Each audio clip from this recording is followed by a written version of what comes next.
Saturday service. I'm Rabbi Brian in Portland. It is currently 8 o'clock in the morning. It might be a different time where you are, so don't set your clock. If you're watching this not on Saturday, the 26th day of February, it might not be this time and date for you where you are. Glad you guys are all here. This is a different way of looking at a service. I want to do a quick little pan so everyone can see. There are all my friends who are there live. Can you wave to each other? Wave to all the people who are watching. That's so cute. Thank you for doing that. I'm going to go back to this screen. Oh my gosh, we have a lot to talk about today. We might not get to all of it, but that's all right. Last week, this is something that I thought about, was like, I want to talk about last week. My buddy Larry was with me, and you guys got to meet Larry. Some of you, thank you very much for finally agreeing that Larry is a real person and not somebody who I made up. I have a thought here. It's like, what were some of the things that you learned from Larry? And I want to be very careful because not everyone was here last week. And it starts to feel a little bit weird if this is your first week coming to something and everyone's talking about, oh my gosh, wasn't that awesome, that other thing that I wasn't part of, that doesn't feel really inclusive. And I wanted us just to be careful and conscious that if we refer to something that happened in the past week, not everyone might know what that is. So to keep in our mind to explain that. I think it's fair, though, if you're willing to play along, to tell me what is something, and because this is just the knowledge part of it, is there something that you learned? Is there a quote or a thought that my buddy Larry said that has stuck with you for the past week? And it's something that you want to share out because it would be good knowledge at any time. Is there anyone who has some thought from last week that they wanted to share? If not, that's cool. Yeah, go ahead, Gord. Thank you.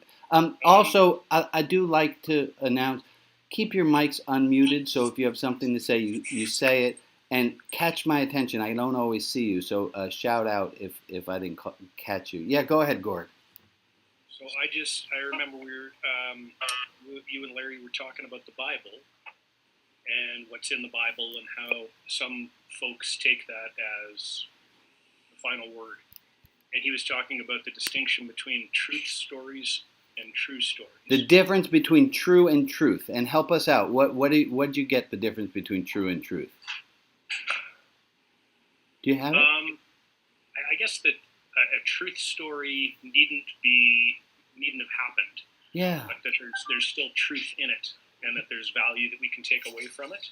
Yeah. In the United States, we tell this story about George Washington chopping down a cherry tree, and they said, hey, little George, did you chop down the cherry tree? And he says, I cannot tell a lie, I did. That is not a true story. We know that story started circulating while George Washington was still alive. He denied that it happened. It did not happen. It is not a true story, but it is a truth story because it still teaches a truth. Ironically, it is a truth story about telling the truth, which is a lie. But that just goes to prove that it can be true without it being. It can have. Yeah, mine's working. It can have. What are the two? It can have this without that. What's the first one? It can be this without being. Have truth without being true. It can have truth without being true. Sometimes people use the words in the opposite of how I meant. And I did see there was another hand that went up of something. Yeah, it was mine. Yeah, go ahead, Amy. What I got out was, I started to pay attention more to how somebody sees what you're saying and takes it. And so I started to be more careful with my wording to make sure it was not coming across as my opinion of what they were saying, but checking to see if I had heard it correctly. Yeah, that's a brilliant thing. That's a great thing. Amy, what I heard you say was, and then you fill in what there's a little extra noise going on. Hold on one second. Let's see if we can fix that. Got it. Thanks. It's a really powerful tool to have. Thank you, Amy, for reminding us of it. Is to say back to someone, what I just heard you say is blankety blank blank blank, and to make sure you heard it. And it is terrifying how often that's not what they said. If you go to check back with someone, they will often say, no, no, no, no, that's not exactly it. And it's easier to not check in. I mean, it doesn't make for good communication, but it's just easier. Al, what do you got, buddy? Yeah, Larry taught me the whole concept of pre-Easter Christian. Yeah, so last week my buddy Larry was here. He was a minister since he was 18. He's 84, going on 85. And he said he is a pre-Easter Christian. What the heck does that mean, Al? Yeah, that means that basically there's the story of Jesus, and you have the whole story of like what Jesus did while he was alive, and then the story of the resurrection. Yeah, and he's a follower of Jesus up until the resurrection. He's not quite sure about that story, the post-Easter story. I'm glad you like that, Linda. Thank you, Al, for saying. And let me dive a little deeper into one thing that Larry didn't talk that strong about last week.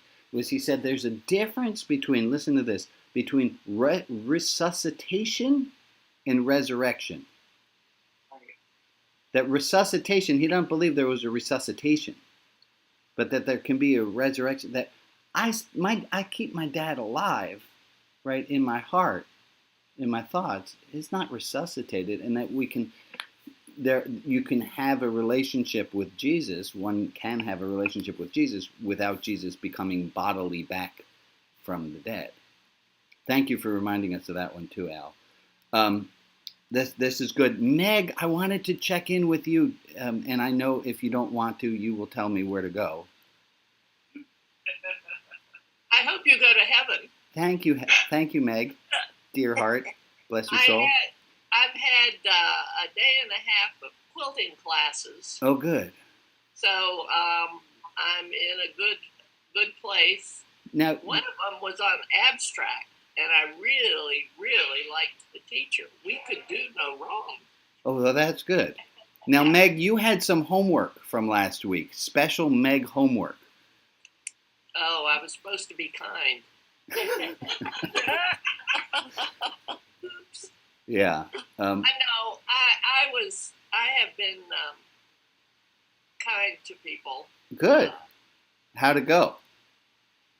Pretty good. I really like that better than being grumpy. You like being kind better than being grumpy. Yeah, you get a better response. So wait, Meg, I mean, you and I did not stooge this ahead of time, though we could have. Are you saying that it is better to be kind for your own sake? Well, I mean, the other person probably likes it too, but for your own sake, it is better to be kind. Now, I will admit, yeah, in one of the classes, there was a woman who interrupted, went up, corrected the teacher, blah, blah, blah, and I used every one of your little tricks to not tell her what I was thinking. And those of you that know me know that's very hard. Well, Meg, I think you get a sticker. Where are my stickers? Yes. I don't know where my stickers are. They will show up. Oh, here they are. What color sticker do you want, Meg? Oh, purple. Purple sticker. This sticker is going on the back of my phone. This one is yours, Meg. Thank you very much.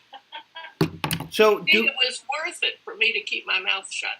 Yeah. So does anyone, dare we, Meg, think that your experience might be a universal experience, that other people might have the same results? Well, I suspect they would, but I wouldn't want to tell them that. Why wouldn't you want to tell them that? That's your job, Rabbi. Oh. Okay, well, I'm going to tell all of you, you all have homework, which is in the next week, to try to be as kind as possible. And we're finding out that you're not just doing this for the sake of others, but selfishly, it might actually benefit you to not tell people what you really think of them. Unless it was a positive, of course. Good. Well, thank you, Meg. That was fantastic. That was great. Is my buddy Shmuley on the line? I didn't see him yet. No. Okay, because we had a thing. Now, I'm going to do something a little bit different, and I'm going to ask my friend Anne, and if we can spotlight Anne, to read a poem. And it's this just beautiful poem, and it will satisfy our quotient of theology for the week. It's just a beautiful poem about God, and but you'll see how that poem goes. And let me spotlight you in. Hold on.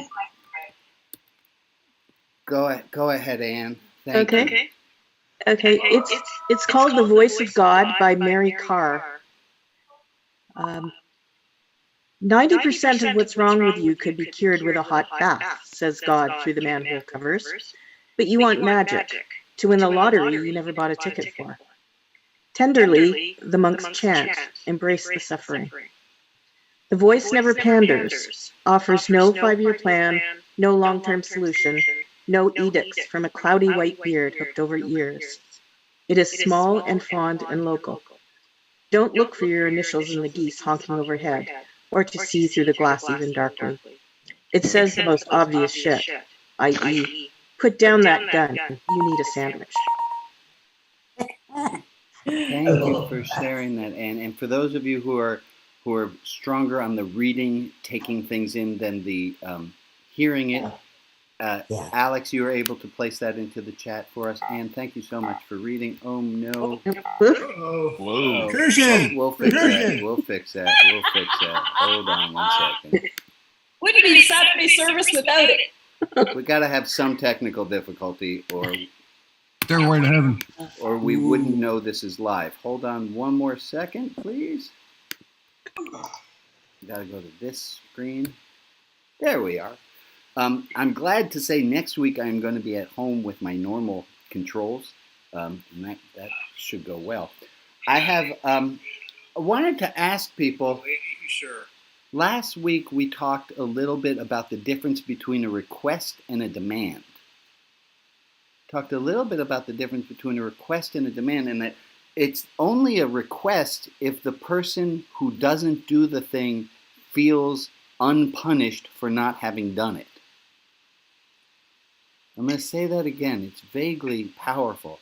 It is only a request if you're not passive-aggressive when the person doesn't do the thing you ask them to. And I thought about this. How can you invite if there's hey, I really enjoyed the movie The Two Popes. Came out in 2019. I don't know how many of you have seen it. It's just a beautiful story about how we went from Pope Benedict and Pope Francis, how we have two popes at the same time.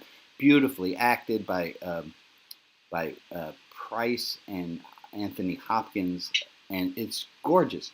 Now, I can recommend that you all see that. That's a request or a demand?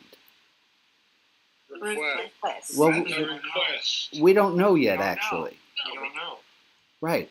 It sounded like a request. It did sound like a request. But how would we know truly if it were a request or a demand?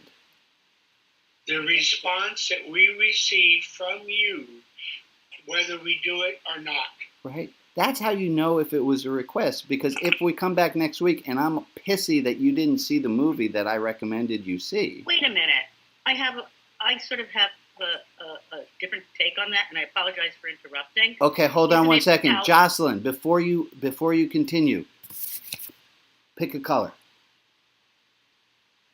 Me? Yeah. Oh, my favorite color is green. Green. You get a green sticker for done interrupting me when you have something you felt you needed to say. So I thank you for doing that. Go right ahead, Jocelyn. For raising my hand. Yeah, I also have a different take on this, and I'm wondering if it's similar. I grew up in a society of a long line of women who were terrified of being aggressive. Uh-huh. Let that sink in. You were... Passive aggressiveness is a defense mechanism against abuse. I see. Yeah. Okay. In my family.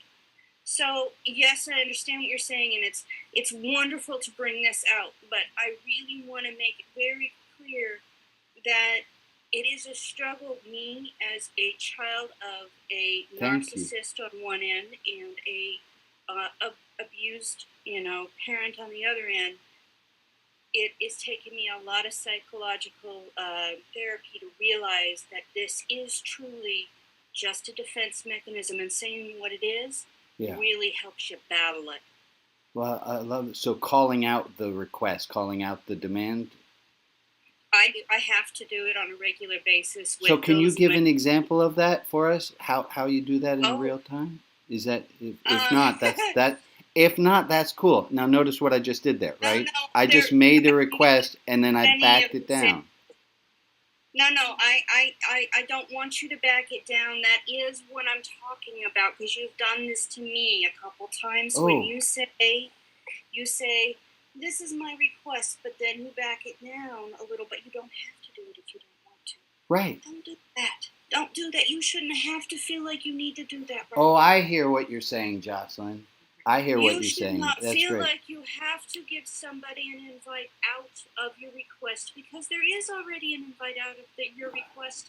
You're not being passive aggressive. Yeah, I hear you. I hear you. No. That's brilliant. They should know that. I agree with you. I totally agree with you, Jocelyn, and I will keep it in mind. I will tell you my initial, my reflex response. My reflex response is, with the title of Rabbi, with the title of father, to my children, not a priest, right? With the title comes an inherent power differential. And I want it to be, I don't want well, that rabbi told me I had to do this. I don't, that goes against my goal.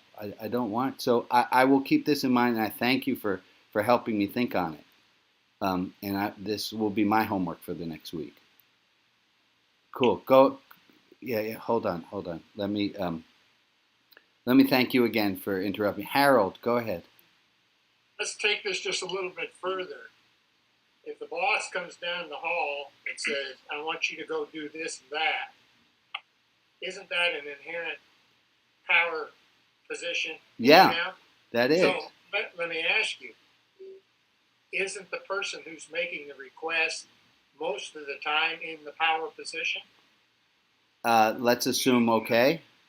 All right, if that's true, then what Jocelyn says is really important, because if you back off and say, well, I'd like to have you do this, but you don't have to, and then you say, okay, I won't do it, then the Oklahoma veto comes into effect. The boss is going to nail you, demote you, and move you down 2 offices. What was the Oklahoma? I don't know that phrase. That's the same thing as being passive aggressive. Okay. You read something, then you do something else. That's an Oklahoma veto. Well, that's up to the boss and the boss's temperament. If the boss is a dick and says you have a choice, but you didn't really have a choice, I find new work. All right, so that's what I'm saying. Okay. You sit in that same power position that you just described as a rabbi. Yeah. So the power position person has to be extremely careful That's about what how they address this, because the hearer is going to Correct. You can't predict the response of the hearer. Right. All right. So I think this is really helping to find this, make this a little finer. Is let us try to be careful in the next week when we make a request of someone where it might seem we have the authority over them, to be a little more conscious of it. Thank you, Harold, for helping to bring that up. Golly gee. Yes, Anne. When you asked me if I would read the poem, you started with, you can say no if you want to. Yeah. Like, please consider that you can say no to this. And I really appreciated that. Yeah. I think I actually wrote, would you say no if I asked you to read this poem? I think I accidentally added an extra negative, and I thank you for making No, it was very much giving me permission to say no. Right? And for some people, just the ability to say no without being punished for it, that's revolutionary. Amen. Thank you, Emily, my amen corner. Okay. I know. So that being said, I'm going to ask you, did you hear ask? I'm going to ask. It's going to be a demand only. I can't control if it's a demand. If you feel... Excuse me, Rabbi. Someone wants to talk to you, Amy. Oh, go ahead, Amy. Thank you. Yeah, what I was sort of echoing was when you were talking about as a rabbi and as a father, Yeah. the way I look at it is the rabbi is making not a demand, but a request. You can do it, you don't have to do it. Whereas if it's the father or the mother, you better dang well do it because you're going to get your hide whooped if you don't. Well, that's I mean, what it. So I think it's very different if it's a parent figure. Well, last week with my daughter on the line, I asked her if she would undo the dishwasher, and she pretty flatly said no. Right, but I mean, I think she was trying to make a point or help you make a point between demand and request. Yeah.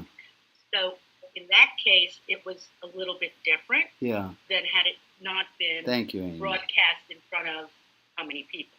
I think it's so let's just keep this as something that we're going to stay conscious of in the next week of when we're making demands and requests of people. I feel this way about this service. I will say to friends, they'll say, "Oh, I'm sorry, I can't make it. I just have too much going on. I can't go to." And I have said since the beginning of me working as a rabbi, us being friends and you showing up to my service have nothing to do with each other. I have a friend who's an accountant. I don't show up to her office to, right? You're not required to show up to this service. And I think that's a beautiful thing. And one of the things I love about the service is there's no penalty for not showing up. And the best you're going to get is a sticker on my phone for showing up. So low stakes. Bob, go ahead. And then we're going to move on to, if I can prepare Joe ahead of time and Alex to be ready to spotlight Joe, that we can do some prayers. Go ahead. I think it depends upon the relationship. I know that as a parent, that when I told my children, I want you to do this, that I expected that they were going to do it. Actually, then when my kids got to be about 14 years old, I said, up until this point in time, I expected that when I told you to do something, you were going to do it. Now I expect that when I tell you to do something, you may not do it. And that what we need to work on is that if what you choose to do instead of what I tell you to do turns out to be successful, then to me, it signifies that you have reached that level of being able to make your own decisions about what's best for you. Yeah. And we can celebrate that. And if not, it doesn't turn out, then I set the consequences. Right. And in Judaism, we mark that at 13. As we say at 13, if you want to make your own decision, that's on you, but you do have to live with the consequences thereof. Wonderful. Thank you guys for doing. Joe, we have to take a moment to have some prayers for those people. Go right ahead, Joe. Okay, good morning, everybody. Today's list includes Rose, Frida, Rita, Betsy M, Patsy S, Coral, Margaret, Carol, Ken, Lauren N, Lauren L, Abbas, Signe, Greg, Dylan, Judy, Francis, Jeff Brooks, Elizabeth, and all of the people of the Ukraine. Let's take a minute of just silence, and we'll do that when this little clock up here hits 45, and we'll just sit silently for a minute. If you want to stare at the screen, stare at the screen. If you want to close your eyes, close your eyes.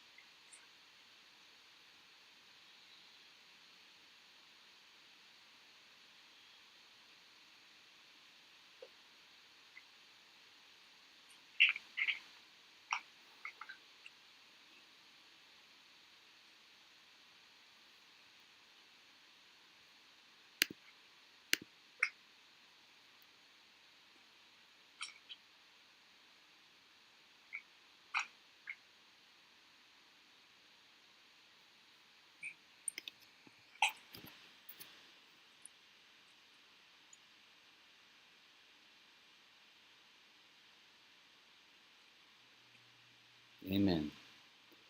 Amen. I have a little exercise that I want to try. Now, listen. Some of the ones I practice and I've practiced. This one's new. I've not done it with a group before. This is the first time we're doing it as a group. We'll see how this little exercise go. I will tell you there's a sucker punch to it at the end. There's a little twist to the words that I'm going to use. So bear with me and let's see how this goes. I practiced it with individuals. Again, I haven't done it with a large group. We'll see how this goes. I want you to think, you as an individual, about a friend of mine. I'm not going to tell you the person's name. It's somebody who I happen to know of. I want to tell you about this person who is in need of an extra dose of love. Now, those of you who are clever are going to think, I see where the rabbi's going here. He's going to say, it's me. It's not you. I want you to think, and that would be clever. That would be good. And of course, you are all in need of extra love. But this is someone who's having a really hard time right now, and it's somebody who you know, who's having a really hard time right now. I might not know this person.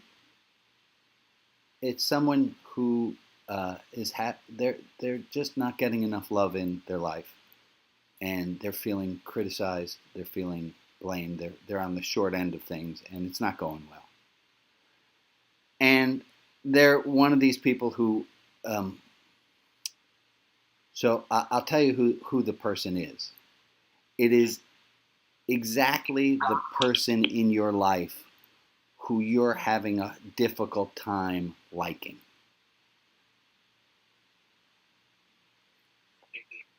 I'll put it backwards the other way.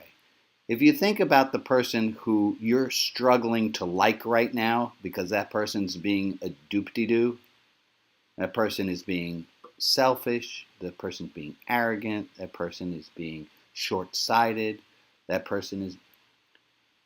There's something that changes, and notice it. Just notice how there's a little bit of change in your thinking when you think of that person not as the most annoying person in the world, but when you think of that person as that's actually someone who is in need of a little extra portion of love. That's 339. As someone who's in need of a little bit more love. And I'm wondering, what's your experience of this little exercise? It was that the entire exercise was in that little moment, and maybe next time I do it, I'm going to focus it so we can see it. It's in that little moment where you realize that it's the person who is annoying you, is the person who you are called on right now to love a little harder. What's that do in you? It gives me a headache. It gives you a headache. Which one? This guy's hilarious. Yeah. Thank you, April. Meg, you were saying something. No, I was just agreeing with Ray. It does sort of give me a headache. Right. But it's an excellent thought. It's an excellent thought. All right, let's see. I can see a bunch of you on the screen. How many of you does it give you a headache? How many of you did it feel like a sucker punch? Like, oh, come on, fuck that, Rabbi. I don't really want to be nice to that asswipe. How many of, come on, honest hands. Yeah, This is me. It's you. It's me. I annoy me. You annoy you. So I need to have more compassion for me. Okay, so you were the loophole. You got it. Yeah. Yeah. And how's that hit you? At all, but How's it hit you, Aaron, that you realize that the person who you're having the hardest time liking right now is you, which therefore means you are the one who's needing the most love? Right. Headache or annoying or? That was powerful. Powerful. It made me feel stupid too. Okay. I don't have more compassion for myself. Okay, thank you, Aaron. It's really hard to have compassion for ourselves. It's ridiculously hard to have compassion for ourselves. Yeah, Michael, what do you have? You're on mute, though, bud.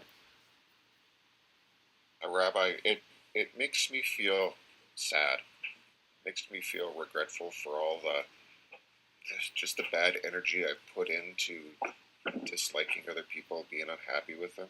Right? It makes me sad. Right? Waste. You see, like, oh my gosh, I could have had more. But then there's something Larry taught me. There's no use kicking your ass for kicking your ass. Like, once you realize you made a mistake and something went wrong, don't kick your ass again and again and again for that. That's a few extra ass kickings. Thank you, Michael. Second arrow. Say it again, Michael. The second arrow. This is the second arrow. Yeah. All right. So okay. Oops. You need to have more compassion for them. Yeah, Eileen. What do you say, my friend? I had to do this this week. Jeff Brooks, who we prayed for, is my brother-in-law. He's not kind to my sister, who he's married to, and he had an accident. So he's in a local burn unit, but it's 3 hours away from where my sister is, and I don't like him very much. But I really had to dig deep, and that's what I was doing. Like, so it pushing the love, good, you know. And, good on you, Eileen. And I also thought first I thought it was James in prison. Yeah. You said a friend of mine, but we all know him. I don't know if everybody knows him, but then and then I just remembered that I heard of somebody say, "Never let anyone's opinion of you become your reality." Yeah. But if you're the one who's not nice to yourself, then I guess you need to give yourself more love. It's really hard. That's a really hard thing. It's really, like, I know, because I deal with people. If I asked any of you to be kind to the next box on the screen, y'all would be, oh yeah, let me put my needs aside and I'll help that person easy. But the mirror part makes it a little bit harder. To be kind to yourself. All right, so let me explore this. I wasn't planning on going this way, but let's do it. Why? Why? What do you think? Give me some ideas. Why are we not able to be as kind to ourselves as we wish we could? I mean, we got some bad programming. We need some firmware updates.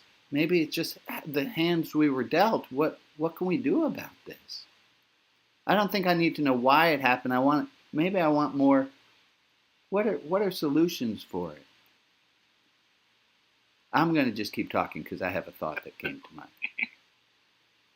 The solution. Sorry to hog the floor. Do it, Eileen. I've been working on it a lot, and I don't really understand why people can love other people if they don't love themselves. But I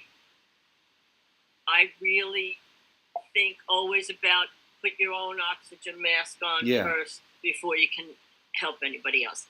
Sure. And I think to other people, I put myself on the back burner. Yeah. But I really do take self-care. Yeah. And I had COVID in December and had to say no to everything and said, oh, this isn't bad. Right. I had been challenged once, and then Ray, I'll get to you. I had been challenged once by someone. They said, just say no to the next request that comes in, just to practice it. And a friend asked to borrow our vacuum cleaner. And I said, oh, I'm sorry, I can't lend our vacuum cleaner right now. And I was like, oh my God, I can't believe that I'm not lending my vacuum. And the person apologized for asking. Like, oh my gosh, this is powerful. Ray, your mic is on, and hi, Patty. Ray, you have something you want to add here? I did, but it's gone. That's okay. It's okay. We'll let it go. I'm going to try something, and I think this might help. Okay, I know, and I haven't done these for a long while. Everyone, take your right hand. I'm going to do the thing where we can all see each other. Hold on. There we are. I'm going to ask everyone to take your right hand. Everyone, let me see your right hands. Right hand's going on your left ear. Oh, God. Yeah. That's a religious part of our show today. Good. Okay. Left hand goes on your nose. Clap, switch. You can't do it. That's fine. Oh, the left hand. Right hand, left ear, left hand, nose, clap, switch, clap, switch, clap. And you guys know I have hundreds of these ridiculous. Don't stop. Just stop. You're fine. You're fine. There's no need to do that. But what I want to use it for is I want to use it to reintroduce a concept we haven't used for a while, which is that learning is not either you can do it or you can't. That there are 5 stages to learning, and these are the work of a Russian education theorist named Vygotsky. And Vygotsky said learning goes like this.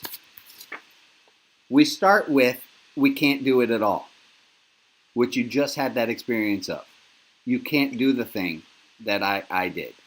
Stage 2 is you can do it, but you need a lot of hand-holding. All right, everyone take your right hand, put it on your left ear. Everyone put your left hand on your nose. Now slowly, everyone move the hand that was on their nose to the right ear. You could do it if I gave you step-by-step instructions. Oh, where this is going, so you should be listening for this while we're doing it. Self-kindness. We're getting towards self-kindness in real time. How do we do self-kindness in real time? Well, we start by not being able to do it well. Then we get to doing it where we need a lot of help, where somebody is giving us massive hints. Stage 3, you only need a little bit of a hint. Okay, everyone ready to move their hands off their nose? Go! You just need a little reminder. Stage 4, just like stage 3, but instead of the hint coming from the outside, hey, you should probably... There was a moment once where I was teaching something and I got mad at myself. I was like, oh, shit, I suck at this. And I said it with a little levity, but... Oh, and I apologize for the extra cursing today. I said it with some levity, and Afia, my friend Afia, she said, Rabbi, maybe you want to change that inner monologue instead to something more like, say, friend, I noticed something. Right? So this is the hint from the outside, and then this is when you get the hint from the inside, where you realize, oh, I'm supposed to be kind to myself. Yeah, I remember that. And then stage 5 is where you are just kind to yourself automatically. And we can get there. Anything can be learned. It just takes what? It takes some practice, and it takes failing at stage number 3 a bunch of times until you get to stage number 4. So how are we going to be kind to ourselves this week? Well, let's first start with where are you? Where are you in the being kind to yourself? Can't do it at all? Can do it with a lot of help? You can do it here at the service. You can do it with a hint from the outside. If you need a hint from the outside, that's fine. Find someone who can help give you a hint. You do it. I think stage 0 is the person has to want to do it. Bob, you are absolutely right. No change happens unless you want to do it. And that's there might be a secret hidden joy of not being kind to yourself. It might be because it feels like home, unfortunately. Ooh, I got a lot more yes on that than I was expecting. That's hard. It might feel normal to put yourself down. Ooh, that's too bad. There's an interesting comment in the chat. Yeah, Joe, thank you. I know this may not be the most enlightened thing I've written or spoken. There are those that I just don't want to spend my time and energy on, and that's the kindness and love I give myself. Amen. Yeah, so there's an article that Larry helped me to write called How to Deal with Impossible People. And Bob, it's the very first thing that you just said, and Joe, it's what you just mentioned in the chat, is the very first thing you have to do is say, is this even worthwhile? Yeah. Is this something I even want to do? And if the answer is no, save yourself some time. I have problem with that, trying to connect with local community, where I'm trying to connect with the community, but I found like I'm wasting time, that I could better spend this time on my own. Okay. And I understand I'm not engaging other people, and I see that problem. But I'm trying to engage a local Jewish community. I don't want to be specific about this, but the problem's more universal. But I try to. It's hard for me to connect to a community without having to do what they want me. And yeah. Honestly, that's some of the reason I'm here. Yeah, and part of group membership is you have to give up some personal freedom. Yeah. That's the price of being part of a group. I had a philosophy professor who says you can't just make doo-doo anywhere you want on the floor. Mm-hmm. You have to go poo-poo in the potty. He didn't say that part. I added that in. Okay.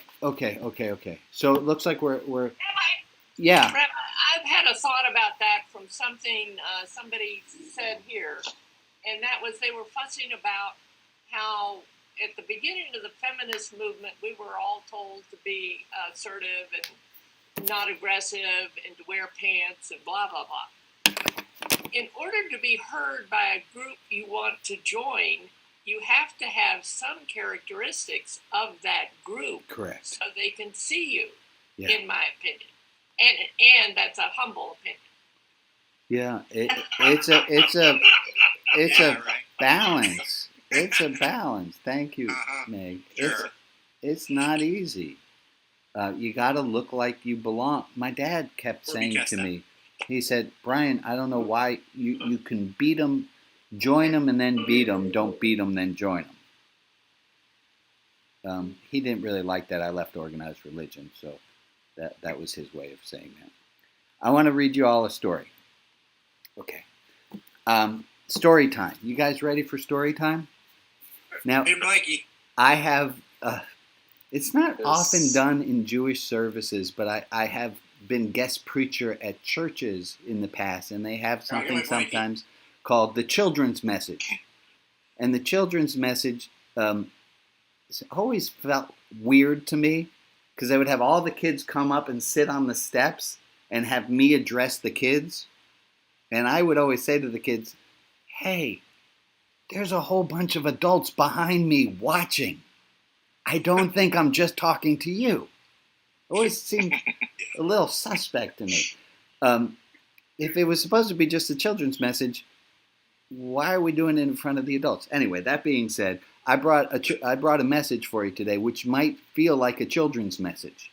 But as none of you are, well, I think our youngest member is just about to turn 13, so none of you are very little. This is not that kind of children's message. Here it is. It is a story by Lauren Thompson and illustrated by Derek Anderson, and it's called Little Quack. And I think you're really going to enjoy this story. Little Quack by Lauren Thompson and Derek Anderson. Get that. You all see that? There it is. Little glare. Yeah. Okay. I'm working on it, folks. There we go. Mama Duck had 5 little ducklings. Whittle, Waddle, Piddle, Puddle, and Little Quack. They all lived together in a nice, soft nest. But even Mama's littlest duckling wasn't so little anymore. It's time to leave the nest, she would say. Come, little ducklings, Mama called. Paddle on the water with me. The 5 little ducklings squeezed close in the nest. No, Mama, no, they cried. We're too scared. You can do it, Mama said. I know that you can. Okay, the fact that the ducks speak English, just go with it. I know some of you that might be a stopping point. Just keep going. All at once, Whittle felt very brave. She jumped into the pond. Splish! Look, she cried. Look at me. Now, 4 little ducklings snuggled close in the nest. Come, little ducklings, Mama called again. Paddle on the water with me. No, Mama, no, we're too scared, cried Waddle, Piddle, Puddle, and Little Quack. You can do it, Mama said. I know that you can. Then Waddle felt very brave. He plunged into the pond. Splash! Hooray, he cried. Hooray for me! Now, 3 little ducklings close in the nest. Come, little ducklings, Mama called again. Paddle on the water with me. No, Mama, no, we're too scared, cried Paddle. You can do it, Mama said. I know that you can. Then came a big bear from the woods and ate all of the ducklings. No, that didn't happen. I just made that part up. So that's just because I have a wacky sense of humor. Okay, then Piddle, for a moment, felt very brave. She wiggled into the water. Sploosh! It's fun, she cried. It's lots of fun. Now 2 little ducklings cuddled in close in the nest. Come, little ducklings, Mama called again. Paddle on the water with me. No, Mama, no, we're too scared, cried Puddle and Little Quack. You can do it, Mama said. I know that you can.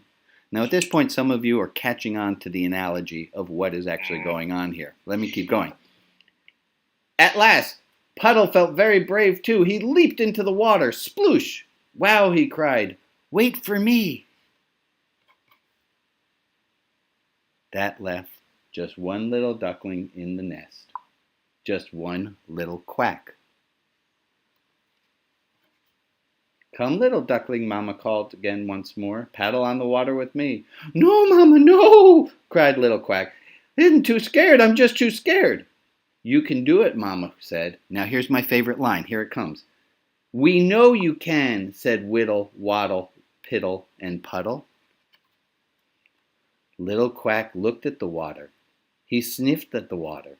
He touched the water with his foot. Could he do it? Did he dare?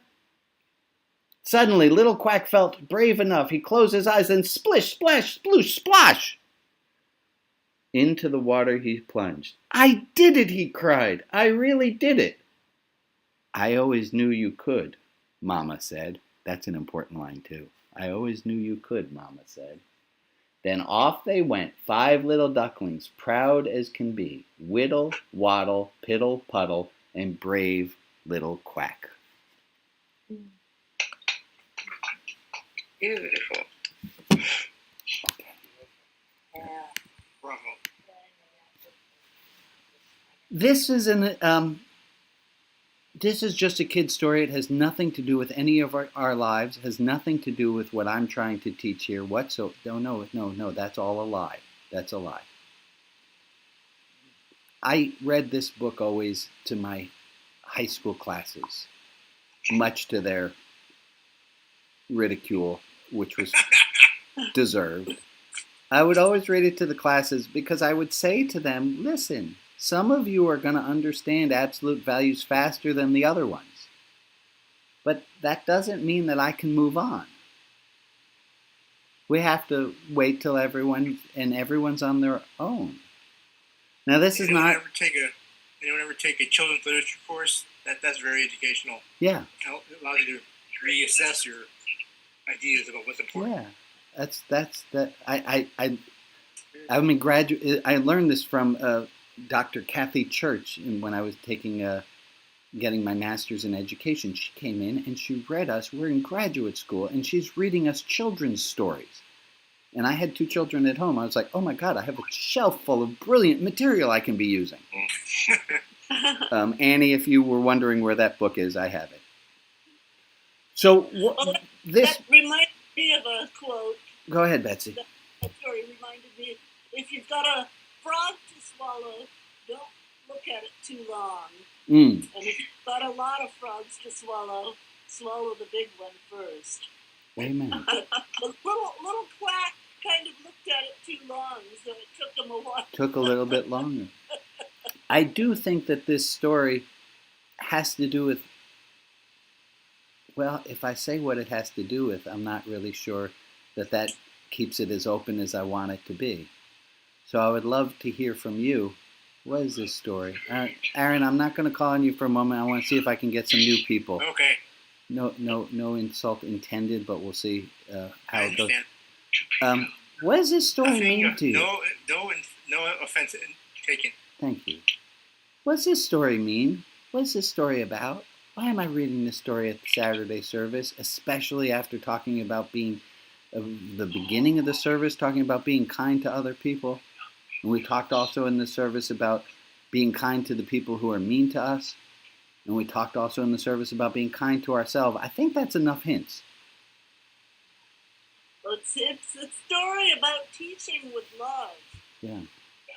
And and to go to the answer of how do we be kind to ourselves, and the answer, if you want, here, I'll put it this way. Put me in your head for the week, and maybe it'll help you to remember to be kind to people. And the most important of the ones to be kind to is you, and to practice doing it. That's really what all this religion stuff is about.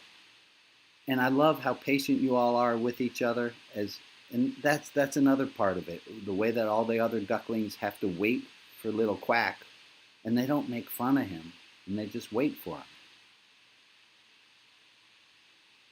Okay, I'm gonna stop there. Any other comments about the little Quack book?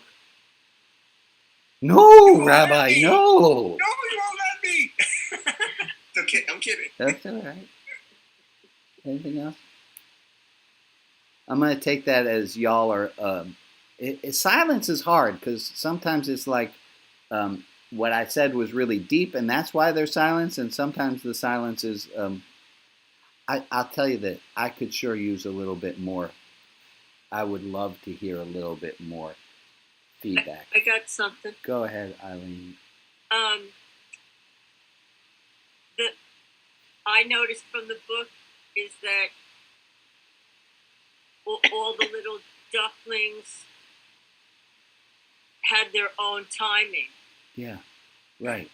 And the mother who said, I know you can. Sometimes we don't think we can do it. I did better in school if the teacher loved the subject. It's yeah. I didn't really like science, but the teacher was like in love with science. So I said, okay, I kind of want to do well in science to make the teacher happy, So however it happens, but Mama knew the kids could do it. So the first one jumps in, and it's easier too that, wow, everybody's in the water. I might miss out.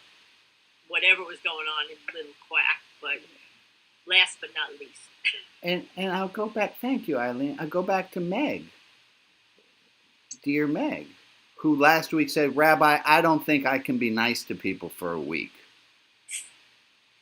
And me in the role of Mama Duck said, oh, I know that you can. And then Meg wound up not being an asshole to that person in the whole knitting class. I guess that's it, right? That's the moral of the story is I know you all have the ability to be kind to yourselves and to others. Am I hitting this? Am I beating the dead horse? Moving on? That's good. Okay. That's good. Yeah, go ahead, Aaron. And then Ron. This is something I've never shared with anybody. It's hard to really share. Certain children's songs make me cry, and I don't know why. I think I know why. I have a feeling, but I don't know why. And I've never really been able to share this with anyone. And I was feeling kind of connected to everybody, so I wanted to share it. I mean, like the stupid, I don't know what it is. It's a stupid song that goes da da da da da da da da da da da da. Anyone recognize this? Not yet. Okay. I'm not singing it. It's okay. Go ahead. It's okay. What's the point? Where are you getting at, Aaron? It's a kid's song. I don't know why it makes me cry. It just does. It makes me connect with something when I was young. Yeah. So Aaron, you just... I still don't know. I feel like I'm blocking something, but I don't know what it is. Aaron, you just hit me into where this is. A few weeks ago, we had a whole group of people being vulnerable on this call. And Aaron, you just did the same thing. You said, I have never shared this before. And that's the water that I'm talking about for all the ducklings to jump into, is that we have people on this service being willing to just be themselves and to be vulnerable and to be open. And that's part of the water that I'm talking about. And everyone's invited into it. And some of you, I actually got an email from someone a few weeks ago, and it said, Rabbi, you give stickers out to people when they ask questions, and you were so proud of the people when they were being vulnerable. And I was neither telling you I had a problem, nor was I being vulnerable, and I'd like a sticker too. Like, all right. You can have a sticker for being vulnerable and telling me that. Alrighty. I'm going to share one other story, and then we'll move on. Years ago, and oh no, I think I did already tell this group. I already told this, so hold on. Let me leave that be. Let me try something different. What are you taking with you? What's the moral of the story? In about 5 minutes, I'm going to write up the 2-thought review of the Saturday service. What's the nugget of wisdom you're taking with you from today? Go ahead, Derek. I think that duck story is a coming of age story. Getting out in the world and getting away from your dependence on your parents to live. Yeah. And to expand on that a little bit, Derek, that we all have to come to our own, right? You can't do it. You can't make somebody else do it. Amen. You do it on your own. Ron, what do you say? I think coming of age happens at different ages. Yes, sir. And not everything that we are ready for comes at the same time. Right. So some of us sooner, some of us, and then we keep changing as we grow. That's the point of a real spiritual life. Is if your life is the same as it was 5 years ago spiritually, you're not growing. Jordan. Yeah, the point I got was try to love difficult people. It's good for you because it's good for them, but it's good for you. Yeah, loving difficult people might be hard, but it's good for you, selfishly. Wonderful. Thank you, Jordan. And go ahead. Trying to be more patient and gentle with students who take a little bit longer to get. Yeah, especially Aaron and anyone else, if that's you, to have a little extra patience and a little extra gentle when people don't get it, because you're not gonna get them to come out in otherwise. Thank you, Eileen, for bringing that all back together, or Betsy for bringing that back together. Folks, I can't. Go ahead, Emily. Emily, were you saying something? No? Oh, well then, hi, Emily. Folks, I was at dinner last night, and I was telling someone about this service, and what I couldn't explain well enough is how delighted I am that all of you. I mean, I feel like sometimes a little bit like the island of misfit toys. That all of y'all who, that all of everyone who's totally different, and that we're all coming together. It's a really beautiful thing, and and I'm really honored and glad to be here doing my piece of this, and so I thank you all. Stick around. Oh, I forgot to make the announcement very early on. If the chat annoys you, apparently there's ways of turning the chat off. You still will see it pop up. And stick around, and Alex can explain that to you in our second hour. Stick around. We're going to have donut hour. If you've never stuck around for a second hour, stick around for donut time or for deep dive or the poetry room. That will be happening too. Otherwise, I'll wave and say goodbye to everybody. Oh boy. Okay. There. Let me full screen so I get everyone on. No, I can't do that yet. Come on. There we are. All right. Let's all say good night. Goodbye. Thank you all so much for coming. Thank you, Rabbi. And then I'm going to do